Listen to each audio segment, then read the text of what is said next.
தீபம் தொலைக்காட்சி நேயர்கள் அனைவருக்கும் வணக்கம். இணைந்திருக்கின்றோம் தீபம் தொலைக்காட்சியின் செய்திகளின் தொகுப்போடு. இன்றைய தினம் இலங்கையில் இடம்பெற்ற முக்கியமான செய்திகளின் தொகுப்போடு இணைந்திருக்கின்றோம்.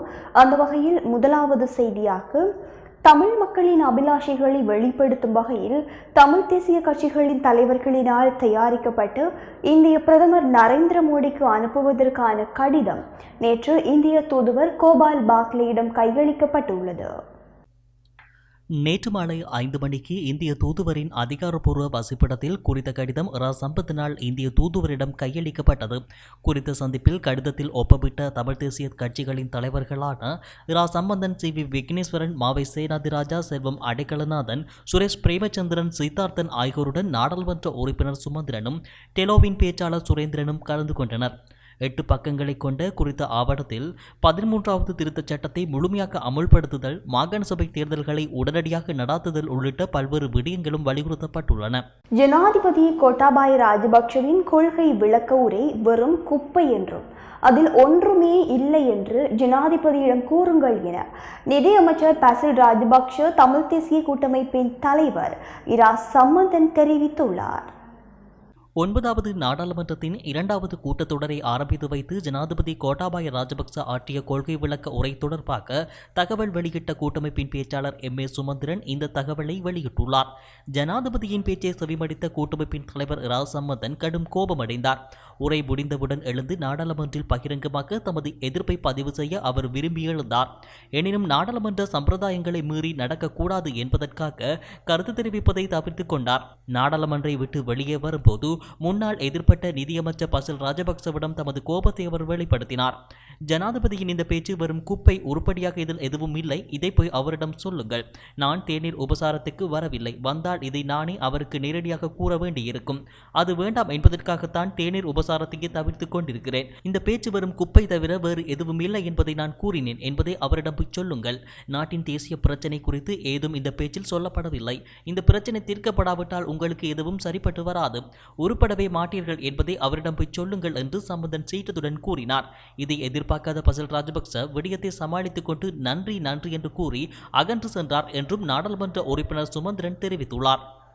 யாழ்ப்பாணத்திற்கான ரயில் சேவைகள் மார்ச் 1ஆம் தேதியில் இருந்து அனுராதபுரத்துடன் மட்டுப்படுத்தப்பட உள்ளதாக ரயில்வே திணைக்களம் தெரிவித்துள்ளது. வடக்கிற்கான 120 கிலோமீட்டர் நீளமான ரயில் பாதையின் அனுராதபுரம் தொடக்கம் வவுனியா வரையான பகுதியே 5 மாதங்களுக்கு மூடப்பட உள்ளது. இதனால் வடக்கிற்கான அனைத்து ரயில் சேவைகளும் அனுராதபுரத்துடன் நிறுத்தப்படும். அனுராதபுரம் தொடக்கம் வவுனியா வரையான ரயில் பாதை $92 பில்லியன் செலவில் புனரமைப்பு செய்யப்பட உள்ளது. வடக்கு ரயில் பாதையில் ரயில் பயணத்தை மேலும் வசதியானதாகவும் குறைந்த நேரத்துடனும் பயணம் செய்வதற்கேற்ற வசதி கொண்டதாகவும் மாற்றும் வகையில் இந்த புனரமைப்பு நடவடிக்கை மேற்கொள்ளப்பட உள்ளதாக ரயில்வே திணைக்கள பேச்சாளர் தெரிவித்துள்ளார். தற்போது வடக்கு ரயில் பாதையில் மணிக்கு 80 கிலோமீட்டர் வேகத்துடன் ரயில்கள் இயக்கப்படுகின்றன. ரயில் பாதை தரமுயர்த்தப்பட்ட பின்னர் ரயில்கள் மணிக்கு அதிகபட்சமாக 100 கிலோமீட்டர் வேகத்தில் இயக்கப்படும். இதன் மூலம் யாழ்ப்பாணம் செல்லும் ரயில்கள் அதிகபட்ச வேகத்தில் பயணிக்க உதவும் என்றும் இது வடக்கில் உள்ள பயணிகளுக்கு பாதுகாப்பான, தரமான மற்றும் வசதியான போக்குவரத்தை வழங்கும் என்றும் அவர் மேலும் கூறினார். இலங்கை பயணம் மேற்கொண்டுள்ள பிரித்தானியாவின் தெற்கு மத்திய ஆசிய விவகாரங்கள் மற்றும் ஐநா காமன்வெல்த் விவகாரங்களுக்கான இராஜாங்க அமைச்சர் தாரிக் அகமட் பிரபு கொழும்பில் உள்ள ஐநா வதிவிட பிரதிநிதி ஹனா சிங்கரை சந்தித்து பேச்சு நடத்தியுள்ளார். இலங்கையில் அபிவிருத்தி முன்பயிற்சிகளுக்கான ஆதரவை வழங்குவது குறித்து கலந்துரையாடவே இந்த சந்திப்பு இடம்பெற்றுள்ளது. நீதி மற்றும் நல்லிணக்கம், மனித உரிமைகள் பாதுகாப்பு, காலநிலை முயற்சிகள் மற்றும் சுகாதார வசதிகளை மேம்படுத்துதல் குறித்து இந்த சந்திப்பில் கலந்துரையாடப்பட்டதாக தாரிக் அகமட் பிரபு ட்விட்டரில் பதிவிட்டுள்ளார். இந்த சந்திப்பில் இலங்கைக்கான பிரித்தானிய தூதுவர் சாரா ஹெல்டனும் கலந்து கொண்டிருந்தார். அதேவேளை இலங்கை வந்துள்ள பிரித்தானிய இணையமைச்சர் தாரிக் அகமட் பிரபு ஜனாதிபதி கோட்டாபாய ராஜபக்ச, பிரதமர் மஹிந்த ராஜபக்ச மற்றும் உயர்மட்ட பிரமுகர்களை சந்தித்து பேச்சு நடத்த உள்ளார். மின்சார உற்பத்திக்கு இலங்கை மின்சார சபைக்கு எரிபொருளை வழங்குமாறு மின்சக்தி அமைச்சு விடுத்த வேண்டுகோளை லங்கா IOC நிறுவனம் நிராகரித்துள்ளது. இலங்கை மின்சார சபைக்கு மின்சாரத்தை உற்பத்தி செய்வதற்கு தேவையான எரிபொருளை பெற்றுக்கொள்வது தொடர்பான விசேட கலந்துரையாடல் நேற்று மின்சக்தி அமைச்சர் காமினி லோக்குகே தலைமையில் இடம்பெற்றது. இந்த கலந்துரையாடலின் போது மசகு எண்ணெய் கொள்வனவுக்காக இலங்கை பெட்ரோலிய கூட்டுத்தாபனம் எதிர்கொண்டுள்ள டொலர் பிரச்சினையை தாங்களும் எதிர்கொண்டுள்ளதாக லங்கா IOC நிறுவனம் சுட்டிக்காட்டியுள்ளது. அதேவேளை எதிர்காலத்தில் மின் விநியோகத்தில் இடையூறுகள் ஏற்படுமாயின் மின்வெட்டு தொடர்பான அட்டவணை வெளியிடப்படும் என மின்சக்தி அமைச்சர் காமினி லோக்குகே தெரிவித்தார். இந்த நிலையில் எரிபொருள் கொள்வனவுக்காக மத்திய வங்கி $30 மில்லியன் மின்சார சபைக்கு வழங்கும் என்று மின்சக்தி அமைச்சர் காமினி லொக்ககே தகவல் வெளியிட்டுள்ளார். இதனிடையே எரிபொருள் கையிருப்பு தீர்ந்து போனதால் கலனி திச அனல் மின் நிலையத்தில் 63 மெகாவாட் மின் உற்பத்தி செய்யும் இயந்திரம் நேற்று மாலையுடன் செயலிழந்துள்ளதாக இலங்கை மின்சார சபை அறிவித்துள்ளது. இலங்கை பிரஜைகளை திருமணம் செய்து கொள்ள விரும்பும் வெளிநாட்டு பிரஜைகள் பாதுகாப்பு அமைச்சின் அனுமதியை பெற வேண்டும் என்று பதிவாளர் நாயகம் வீரசேகர வெளியிட்டுள்ள சர்ச்சைக்குரிய சுற்றறிக்கைக்கு எதிராக மேன்முறையீட்டு நீதிமன்றில் ரிட் மனு தாக்கல் செய்யப்பட்டுள்ளது. இலங்கை பிரஜைகளை திருமணம் செய்து கொள்ள விரும்பும் வெளிநாட்டு பிரஜைகள் 6 மாதங்களுக்குள் அவர்களது குற்றப்பதிவுகள் பற்றிய அறிக்கைகள் மற்றும் சுகாதாரம் தொடர்பான அறிக்கையை சமர்ப்பித்த பின்னர் பாதுகாப்பு அமைச்சிடமிருந்து அனுமதி அறிக்கையை பெற வேண்டும் என்று நடைமுறை கடந்த 1ஆம் தேதியிலிருந்து அமலுக்கு வந்துள்ளது. இந்த நடைமுறைக்கு எதிராக கடந்த மாதம் இலங்கை மனித உரிமைகள் ஆணைக்குழுவில் முறைப்பாடு செய்ய சட்டத்தரணி திசிய வரகொட மேன்முறையீட்டு நீதிமன்றில் இந்த மனுவை தாக்கல் செய்துள்ளார். அவர் தனது ரிட் மனுவில் பதிவாளர் நாயகம் வீரசேகர, பாதுகாப்பு அமைச்சின் செயலாளர் ஜெனரல் கமல் குணரட்ன, சுகாதார அமைச்சின் செயலாளர் மேஜர் ஜெனரல் சஞ்சீவ முனசிங்க ஆகியோர் முறையே 1வது, 2வது மற்றும் 3வது பிரதிவாதிகளாக குறிப்பிட்டுள்ளார். இந்த சுற்றறிக்கை திருமண பதிவு கட்டளை சட்டத்தினால் பதிவாளர் நாயகத்திற்கு வழங்கப்பட்டுள்ள அதிகாரங்களுக்கு புறம்பானது என்றும் பொதுமக்களை கட்டுப்படுத்தும் சுற்றறிக்கைகளை உருவாக்குவதற்கு மேற்படி கட்டளை சட்டத்தின் மூலம் அவருக்கு அதிகாரம் இல்லை என்றும் மனுதாரர் குறிப்பிட்டுள்ளார். அரசு அல்லது அரசாங்கத்தின் தலையீடு இல்லாமல் தங்களுக்கு விருப்பமான நபரை திருமணம் செய்து கொள்ளும் நபர்களின் உரிமையை மதிக்கவும் அங்கீகரிக்கவும் ஒப்பந்தங்கள் உட்பட உள்நாட்டு மற்றும் சர்வதேச சட்டங்களின் கீழ் இலங்கை அரசாங்கம் கடமைப்பட்டுள்ளது என்றும் அவர் சுட்டிக்காட்டியுள்ளார். ஒரு நபரின் தேசியம், குற்றவியல் நிலை, ஒரு நபரின் உடல்நிலையின் அடிப்படையில் ஒரு நபரை திருமணம் செய்யும் திறனின் மீது எந்த தடையும் விதிக்க முடியாது என்றும் குறித்த ரிட் மனுவில் தெரிவிக்கப்பட்டுள்ளது. இலங்கையில் வாழும் அனைத்து மக்களுக்குமான மனித உரிமைகளை உறுதி செய்தாலே தமது ஆதரவை வழங்க தயார் என பிரித்தானியா தெரிவித்துள்ளது. இலங்கைக்கான விஜயத்தினை மேற்கொண்டுள்ள பிரித்தானியாவின் தெற்கு மத்திய ஆசிய விவகாரங்கள் மற்றும் ஐநா காமன்வெல்த் விவகாரங்களுக்கான ராஜாங்கபட்ச தாரிக் அகமட் பிரபு குறித்த விடயத்தை தெரிவித்துள்ளார். வர்த்தகம், முதலீடு மற்றும் பரஸ்பர பாதுகாப்பு ஆகியவற்றில் இந்திய பசிபிக் பிராந்தியத்தின் முக்கியத்துவம் குறித்து பிரித்தானியா விசேட கவனம் செலுத்தியுள்ளதாக அவர் தெரிவித்துள்ளார். அதன் அடிப்படையில் பிரித்தானியா பொருளாதார ரீதியான தொடர்புகளை அடிப்படையாக கொண்ட வலையமைப்பை கட்டியெழுப்பி வருவதாக அவர் தெரிவித்துள்ளார். குறித்த விடயத்தில் இலங்கையுடன் ஒன்றிணைந்து செயல்படுவதற்கு பிரித்தானியா எதிர்பார்த்துள்ளதாக அவர் சுட்டிக்காட்டியுள்ளார்.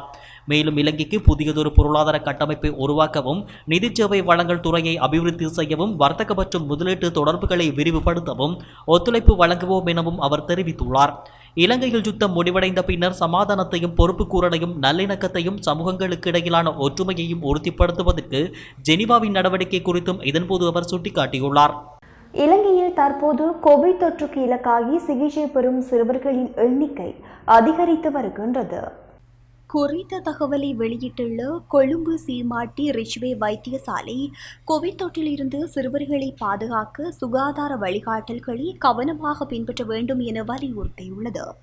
கடந்த மாதத்தின் ஆரம்பத்தில் தொற்றுக்கு இலக்கான சிறுவர்களின் எண்ணிக்கை 4 காணப்பட்டது. ஆனால் தற்போது தொற்றுக்கு இலக்கான சிறுவர்களின் எண்ணிக்கை 31 உயர்வடைந்து செல்வதாக குறித்த மருத்துவமனை தகவல் வெளியிட்டுள்ளது.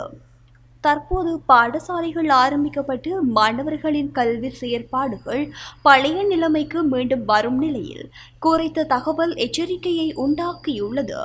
இத்தகைய நிலையில் பாடசாலைகளில் மாணவர்கள் சுகாதார விதிமுறைகளை பேணுமாறு, மாணவர்களின் சுகாதார நடவடிக்கைகளை பெற்றோர்கள் கவனமாக கவனிக்குமாறும் சுகாதாரத்துறையினர் வலியுறுத்தியுள்ளனர். 37,000 மெட்ரிக் டன் எரிபொருளை ஏற்றி வர 2 கப்பல்கள் இன்று காலை கொழும்பு துறைமுகத்தில் இருந்து புறப்பட்டுள்ளன.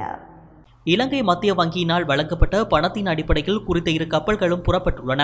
இந்த எரிபொருளில் 10,000 மெட்ரிக் டன்கள் நாட்டில் உள்ள மின் உற்பத்தி நிலையங்களுக்கு மின்சாரம் தயாரிக்க பயன்படுத்தப்படும் என எரிசக்தி அமைச்சர் உதய கமன்பில தெரிவித்துள்ளார்.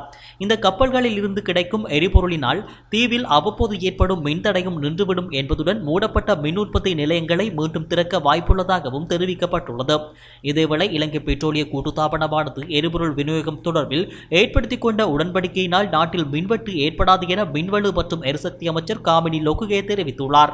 இணைய வழியிலான மேலதிக வகுப்புகளை நடத்தும் ஆசிரியர்களுக்கு எதிராக சட்ட நடவடிக்கை எடுக்கப்படும் என பரீட்சைகள் திணைக்களம் தெரிவித்துள்ளது. எதிர்வரும் 22ஆம் திகதி நடைபெறவுள்ள 5ஆம் ஆண்டு புலமை பரிசில் பரீட்சைக்கான மேலதிக வகுப்புகள் மற்றும் கருத்தரங்குகளுக்கு நேற்று நள்ளிரவு முதல் தடை விதிக்கப்பட்டுள்ளது. இந்நிலையில் மேலதிக வகுப்புகளை நடத்துவதற்கு தடை விதிக்கப்பட்டுள்ள காலப்பகுதியில் இணையத்தை பயன்படுத்தி தொலைக்காணொலியூடாக கற்பித்தல் செயற்பாடுகளை முன்னெடுக்கும் ஆசிரியர்களுக்கு எதிராக சட்ட நடவடிக்கை எடுக்கப்படும் என பரீட்சைகள் திணைக்களம் தெரிவித்துள்ளது. இவ்வாறு காணொளியூடாக கற்பித்தல் மற்றும் கருத்தரங்குகளை நடத்தும் செயற்பாடுகள் தொடர்பில் தகவல் கிடைத்துள்ளதாக பரீட்சை ஆணையாளர் நாயகம் LMD தர்மசேன தெரிவித்துள்ளார். இதன் அடிப்படையிலேயே குறித்த சட்ட நடவடிக்கை எடுக்கப்படும் என அவர் தெரிவித்துள்ளார். பிரதமரின் புதிய செயலாளராக நீர்ப்பாசன அமைச்சின் செயலாளர் அனுர திசாநாயக்க நியமிக்கப்பட உள்ளார். பிரதமர் மஹிந்த ராஜபக்சவின் புதிய செயலாளராக திசாநாயக்க நாளை பதவியேற்க உள்ளார். PP ஜெயசுந்தரவிற்கு பதிலாக ஜனாதிபதியின் செயலாளராக முன்னாள் பிரதமரின் செயலாளர் காமினி சேனரத் இன்று தனது கடமைகளை பொறுப்பேற்றார். அரச சேவையில் அனுபவம் வாய்ந்த அதிகாரியான சேனரத் ஜனாதிபதியாக இருந்த காலத்தில் அப்போதைய ஜனாதிபதி மஹிந்த ராஜபக்சவின் தலைமை அதிகாரியாகவும் மேலதிக செயலாளராகவும் இருந்தார். சேனரத் கலனி பல்கலைக்கழகத்தில் தனது முதல் பட்டப்படிப்பை படித்து 1984இல் இலங்கை நிர்வாக சேவையில் நுழைந்தார். கொழும்பு பல்கலைக்கழகத்தில் தகவல் தொழில்நுட்பத்தில் முதுகலை பட்டப்படிப்பை முடித்துள்ளார். நாட்டில் உள்ள பல வர்த்தக நிலையங்களில் அரிசியின் விலை தொடர்ந்து அதிகரித்த வண்ணம் உள்ளதாக நுகர்வோர் குற்றம் சுமத்தி வருகின்றனர். நாட்டில் தற்போது பல்வேறு அத்தியாவசிய பொருட்களுக்கு தட்டுப்பாடுகள் நிலவி வருவதுடன் சில பொருட்களின் விலைகளும் நாளுக்கு நாள் அதிகரித்து வருகின்றது. இதன் காரணமாக மக்கள் பாரிய சிரமங்களுக்கு உள்ளாகி வருகின்றனர். இந்நிலையில் பல்வேறு வர்த்தக நிலையங்களின் அரிசியின் விலையானது தொடர்ந்து அதிகரித்து வருவதாக மக்கள் குற்றம் சுமத்தியுள்ளனர். சில வர்த்தகர்கள் தங்களுக்கு ஏற்றவாறு அரிசியின் விலையை அதிகரித்து விற்பனை செய்வதாகவும் இதன் காரணமாக தாம் மிகவும் சிரமங்களை எதிர்நோக்கி வருவதாகவும் அவர்கள் கவலை வெளியிட்டுள்ளனர். தற்போது பெரும்பாலான வர்த்தக நிலையங்களில் வெள்ளை மற்றும் சிவப்பு பச்சை அரிசி 160 முதல் 180 ரூபாவுக்கும், நாட்டரிசி 170 முதல் 190 ரூபாவுக்கும், சம்பா அரிசி 230 முதல் 260 ரூபாவுக்கும் விற்பனை செய்யப்படுகின்றது. நாட்டில் அரிசிக்கு உண்டான தட்டுப்பாடு காரணமாக அதன் கட்டுப்பாட்டு விலையை அரசாங்கம் நீக்கியிருந்தமையே இதற்கு காரணம் என மக்கள் கவலை வெளியிட்டுள்ளனர். யாழ்ப்பாணத்தில் கட்டுப்பாட்டு விலையினை மீறி பொருட்கள் விற்பனை செய்யும் வர்த்தகர்களுக்கு எதிராக விரைவில் நடவடிக்கை எடுக்கப்படும் என வடமாகாண ஆளுநர் ஜீவன் தியாகராஜா தெரிவித்துள்ளார். இன்று வடக்கு ஆளுநர் செயலகத்தில் இடம்பெற்ற சந்திப்பின் போதே அவர் இதனை தெரிவித்துள்ளார். கட்டுப்பாட்டு விலையினை மீறி பொருட்கள் விற்பனை செய்வோர் மற்றும் பொருட்கள் பதுக்கும் நடவடிக்கையில் ஈடுபடும் வர்த்தக நிலையங்களுக்கான உரிமங்கள் தொடர்பில் உடனடி நடவடிக்கை எடுக்க பணிக்க உள்ளேன். மேலும் வடக்கில் இனி அரச உத்தியோகத்தர்கள் பொதுமக்களின் குறை நிறைகளை கேட்டறியும் வேலை திட்டம் விரைவில் உருவாக்கப்படும். வடக்கு மாகாண ஆளுநராக நான் கடமைகளை பொறுப்பேற்று 3 மாதங்களுக்கு மேலாகிறது. எனக்கு ஒவ்வொரு நாளும் 20க்கும் மேற்பட்ட முறைப்பாடுகள் கிடைக்கின்றன. சிலர் நேரில் வந்தும் என்னை சந்திக்கின்றார்கள். சந்திக்க வருபவர்கள் சிறு சிறு பிரச்சனைகளோடு வருகின்றார்கள். அந்த பிரச்சனைகள் அனைத்தும் சாதாரண மட்ட பிரச்சனைகள், அதாவது கிராம சேவையாளர் மற்றும் அபிவிருத்தி உத்தியோகத்தர் ஊடாக தீர்க்கப்பட வேண்டிய விடயங்கள். ஆனால் அவர்களால் தீர்க்கப்படாத விடத்து என்னிடம் வருகின்றார்கள். நான் என்னிடம் வருபவர்களை திருப்பி அனுப்ப முடியாது. அவர்களுக்கு உரிய தீர்வினை பெற்றுக் கொடுக்க நடவடிக்கை எடுக்கிறேன். இதற்கு பின்னர் நான் ஒரு முடிவெடுத்துள்ளேன். அதாவது அரச உத்தியோகத்தர்கள் இனிமேல் அலுவலகங்களில் மட்டும் கடமை புரியாது, மக்களிடம் சென்று மக்கள் எதிர்நோக்கும் பிரச்சனைகளை தொடர்பில் ஆராய்ந்து எனக்கு அறிக்கை சமர்ப்பிக்க வேண்டும் என்ற வேலை திட்டத்தை விரைவில் ஆரம்பிக்க உள்ளேன் என அவர் மேலும் தெரிவித்துள்ளார். 2022 ஜனவரி 13ஆம் திகதி வெளியிடப்பட்ட இலங்கை தொடர்பான கனேடிய பயண ஆலோசனை தொடர்பில் இலங்கை வெளிநாட்டு அமைச்சு கவனம் செலுத்தியுள்ளது. குறித்த பயண ஆலோசனையில் இலங்கையின் உண்மையான நிலைமையை பிரதிபலிக்காத வகையில் வெளிப்பட்டதாக தெரிவித்த இலங்கை வெளிநாட்டு அமைச்சு அதில் நாட்டின் பொருளாதார மற்றும் பாதுகாப்பு நிலைமை குறித்து தவறான குறிப்புகள், பெண் பயணிகளின் பாதுகாப்பு மற்றும் வெளிநாட்டினரை துன்புறுத்தல் தொடர்பான தவறான தகவல்கள் உள்ளடக்கப்பட்டுள்ளதாக சுட்டிக்காட்டியுள்ளது. மேலும் நாட்டில் நிலவும் உண்மைகளை கனேடிய அதிகாரிகளுக்கு தெளிவுபடுத்தியுள்ளது. அந்த வகையில் கோவிட்-19 தொற்று நோயால் முன்வைக்கப்பட்ட சவால்களை இலங்கை வெற்றிகரமாக முறியடித்துள்ளதுடன் சுகாதார மற்றும் பாதுகாப்பு வழிகாட்டுதல்களுக்கு இணங்க அனைத்து பொது செயற்பாடுகளும் தற்போது இயல்பு நிலையில் உள்ளதாகவும் 90% கோவிட்-19 தடுப்பூசியின் 2 டோஸ்களையும் பெற்றுள்ளனர் எனவும் தெரிவித்துள்ளது. சுற்றுலாத்துறையில் பல சர்வதேச பாராட்டுகளை இலங்கை பெற்றுள்ளதுடன் இலங்கைக்கு அதிகமான சுற்றுலா பயணிகள் விஜயம் செய்வதனை இலங்கை அரசாங்கம் எதிர்பார்ப்பதாக தெரிவிக்கப்பட்டுள்ளது. போதுமான அளவு உணவுப் பொருட்கள் கையிருப்பில் இருப்பதையும் உறுதி செய்வதற்கு அதிகமான முன்னுரிமை வழங்கப்படுவதாகவும் இலங்கை அரசாங்கம் வடக்கு மற்றும் கிழக்கில் பாதுகாப்பு மற்றும் ஸ்திரத்தன்மையை உறுதி செய்வதற்காக குறைந்தபட்ச இராணுவ பிரசன்னத்தை பேணி வருவதாகவும் தெரிவிக்கப்பட்டுள்ளது. அத்துடன் அமைதியான போராட்டங்கள் தடையின்றி நடைபெறுவதற்கு போலீசார் அனுமதி அளித்துள்ளதுடன் பெண் சுற்றுலா பயணிகளின் பாதுகாப்பு தொடர்பில் விசேட கவனம் செலுத்தப்பட்டு வருகின்றது எனவும் உயர்தரமான கல்வி, ஆங்கில அறிவு மற்றும் கல்வி அறிவு கொண்ட நட்புறவான மக்களை கொண்ட ஒரு தீவு நாடான இலங்கையில் சுற்றுலா பயணிகள் அல்லது வெளிநாட்டவர்களுக்கு எதிரான துன்புறுத்தல் அல்லது வன்முறை சம்பவங்கள் மிகவும் அரிதானதாக காணப்படுகின்றன எனவும் இலங்கை வெளிநாட்டு அமைச்சு தெளிவுபடுத்தியுள்ளது. தமிழீழ விடுதலை இயக்க கட்சியின் மூத்த போராளி மாவீரன் கனியூட் மாசிலாமணி டயஸ் அவர்களின் 36வது ஆண்டு நினைவேந்தல் நிகழ்வு இடம்பெற்றுள்ளது. குறித்த நிகழ்வு இன்று காலை 11 மணியளவில் மன்னாரில் அமைந்துள்ள தமிழீழ விடுதலை இயக்கம் கட்சியின் அலுவலகத்தில் இடம்பெற்றது. இந்தியா நோக்கிய கடல் பயணத்தின் போது கடற்படையினருடனான மோதலின் போது தமிழீழ விடுதலை இயக்கம் கட்சியின் மூத்த போராளி மாவீரன் கனியூட் மாசிலாமணி டயஸ் கடந்த 19/1/1986 உயிரிழந்தார். இந்த நிலையில் குறித்த போராளியின் நினைவேந்தல் நிகழ்வு இன்று புதன்கிழமை காலை 11 மணியளவில் மன்னாரில் அமைந்துள்ள தமிழீழ விடுதலை இயக்கம் கட்சியின் அலுவலகத்தில் மன்னார் பிரதேச சபையின் உறுப்பினரும் டெலோ கட்சியின் மாவட்ட அமைப்பாளருமான A.T. மோகன்ராஜ் தலைமையில் இடம்பெற்றது.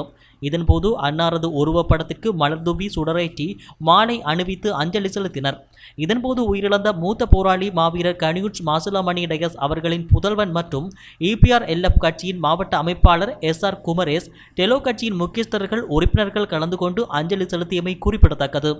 13ஆம் திருத்த சட்டத்தின் அமலாக்கத்தில் ஏதேனும் பிரச்சனைகள் இருப்பின் அதனை தமிழ் கட்சிகள் ஜனாதிபதியிடம் முறையிட வேண்டுமே தவிர இந்தியாவிடம் முறையிடக்கூடாது என்று அரசாங்கம் தெரிவித்துள்ளது. இன்று நடைபெற்ற அமைச்சரவை தீர்மானங்களை அறிவிக்கும் செய்தியாளர் சந்திப்பில் எழுப்பப்பட்ட கேள்வி ஒன்றுக்கு பதிலளித்த அமைச்சர் உதய கம்மன்பில இலங்கை இந்திய ஒன்றியத்தின் ஒரு அங்கம் இல்லை என்று சுட்டிக்காட்டினார். முதலில் இந்த கேள்விக்கு பதில் வழங்கிய அமைச்சர் ரமேஷ் பத்ரன 13ஆம் திருத்த சட்டம் இலங்கையில் அமுலாக்கப்பட்டிருப்பதாகவும் அதில் சிக்கல் எதுவும் இல்லை என்றும் தெரிவித்தார். இதனைத் தொடர்ந்து கருத்து தெரிவித்த அமைச்சர் உதய கம்மன்பில இலங்கை இறைமை உள்ள நாடு என்ற அடிப்படையில் 13ஆம் திருத்த சட்ட அமுலாக்கத்தில் ஏதேனும் பிரச்சனைகள் இருக்குமாக இருந்தால் தமிழ் சகோதரர்கள் ஜனாதிபதியிடமே முறையிட்டிருக்க வேண்டும் என்றார். மாறாக இந்தியாவிடம் அதனை கொண்டு செல்லக்கூடாது என்றும் கூறினார். வடக்கு கிழக்கில் தமிழ் தேசிய பரப்பில் இயங்குகின்ற கட்சிகள் இணைந்து நேற்று இந்திய பிரதமருக்கான கடிதம் ஒன்றை இந்திய உயர்ஸ்தானிகரிடம் கையளித்தமை தொடர்பாகவே குறித்த தகவலை அவர்கள் தெரிவித்துள்ளனர். யாழ்ப்பாணத்தில் சில பகுதிகளில் இன்று காலை வீசிய பலத்த காற்றினால் சுமார் 15 வீடுகள் சேதமடைந்துள்ளன. வீடுகளில் பெறுமதி மதிப்பீடு செய்யப்பட்டு எதிர்காலத்தில் நட்டஈடு வழங்கப்படும் என அனர்த்த முகாமைத்துவ நிலையத்தின் பிரதிப் பணிப்பாளர் பிரதீப் கொடிப்பிலி தெரிவித்துள்ளார். அத்துடன் பல பகுதிகளில் மரங்கள் முறிந்து விழுந்ததால் மின்சாரம் தடைப்பட்டுள்ளதாகவும் தெரிவிக்கப்பட்டுள்ளது. 9வது பாராளுமன்றத்தின் 2வது அமர்வின் நடவடிக்கைகள் குறித்து தீர்மானிக்க சபாநாயகர் தலைமையில் தெரிவுக்குழு ஒன்று நியமிக்கப்பட்டுள்ளது. இந்த குழு 12 உறுப்பினர்களை கொண்டுள்ளது. நாடாளுமன்ற விவகாரங்களுக்கான தெரிவுக்குழுவுக்கு உறுப்பினர்கள் நியமிக்கப்பட்டதை அடுத்து இன்று பிற்பகல் நாடாளுமன்ற கட்டட தொகுதியில் கூட்டம் நடைபெறவுள்ளது. இதேவேளை ஜனாதிபதியினால் சமர்ப்பிக்கப்பட்ட அரசாங்க கொள்கை அறிக்கை மீதான ஒத்திவைப்பு வேளை விவாதம் ஆரம்பமாகியுள்ளது. இத்துடன் தீபம் தொலைக்காட்சியின் செய்திகள் இந்த தொகுப்பு நிறைவடைந்தன. மீண்டும் நாளை இரவு எதிர்பாருங்கள். வணக்கம்.